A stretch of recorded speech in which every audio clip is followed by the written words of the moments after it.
अरे हाँ, त का हाल बा भाई लोग। सारी प्रति के बजा दिले बाजा हमरे नाम वीआईपी राजा। अरे मिल भोजपुरी के ट्रेंडिंग स्टार। अरे हाँ, अपन हिट मशीन खेसारी लाल यादव के जौन गाना आवे वाला लगा। अरे हाँ, ये राजा धइले रहा। फाइनली गाना के टीजर रिलीज हो चुकल बा। अरे मिलो टीजर रिलीज हो चुकल बा। तावला इन जानल कि हाँ गाना कब तक ले रिलीज होता और गाना कैसन होखेला बा और गाना सच में हिट हुई कि फ्लॉप हुई, पूरा फुल जानकारी मिली तो ई वाला वीडियो में।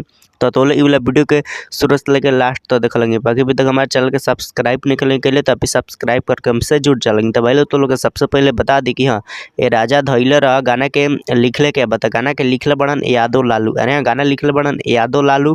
बाकी तो लोग के वाला गाना में म्यूजिक सुनने के मिली श्याम सुंदर के। अरे गाना के में म्यूजिक सुनने के मिली श्याम सुंदर के। भाई भाई लोग बात कर ले कि गाना कैसा निकल बता। गाना बहुत ही जबरदस्त, अरे बहुत ही खतरनाक महा खतरनाक गाना होखेला बा। खेसारी लाल यादव के जौन गाना का टाइटल बा ए राजा धइले रहा।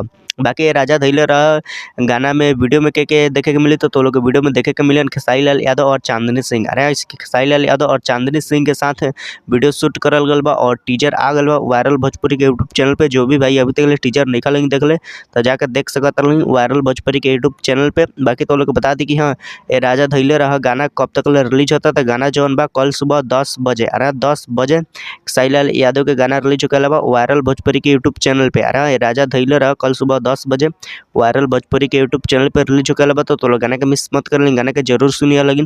बाकी तो लोग बता दी कि हाँ गाना गईले के बा। तो गाना गईले बड़न भोजपुरी के ट्रेंडिंग स्टार खेसारी लाल यादव और नेहा राज। अरे खेसारी लाल यादव और नेहा राज दोनों ने मिल के बहुत ही जबरदस्त गाना गईले बा।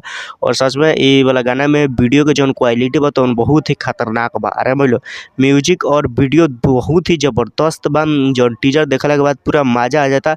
इतना टीजर बवाल लागता और भाई लोग देख सकते तो टीजर इतना बवाल लागता कि हाँ तो गाना कितना बवाल हुई। अरे बहुत ही खतरनाक गाना हुई और हिट फ्लॉप के बात रहते वाला गाना हिट हुई। अरे पूरा हिट हुई, पूरा हिट गाना बस 100 मिलियन व्यूज गाना पर पार हुई। तो लोग गाना के मिस मत कर लें, गाना जरूर सुने लगे।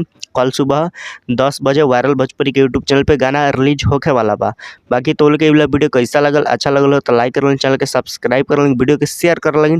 और बाकी तो भी खेसारी लाल यादव के फैन बढ़ लें, चाहे नेहा राज के चाहे चांदनी सिंह के केहू के भी फैन बढ़ लें तो कमेंट करके जरूर बताइए। लेकिन बाकी यहाँ तक वीडियो देखेगा